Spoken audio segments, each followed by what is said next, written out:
Ang DTF2 dito sa Audion 2, dito yung gamit ng 7 days na may total 228 meters. Ito po yung printer head. Ito naman po yung capping. Head clean.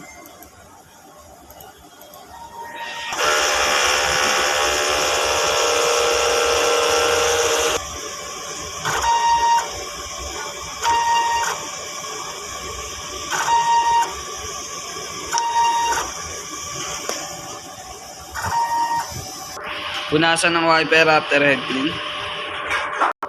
Nozzle check.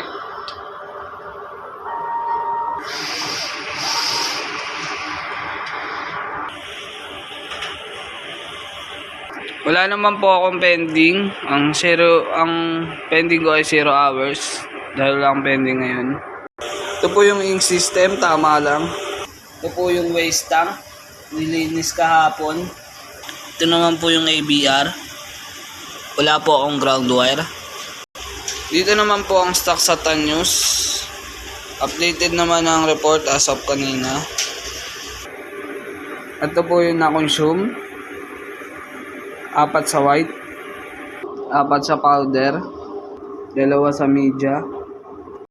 Ito naman po yung daily output.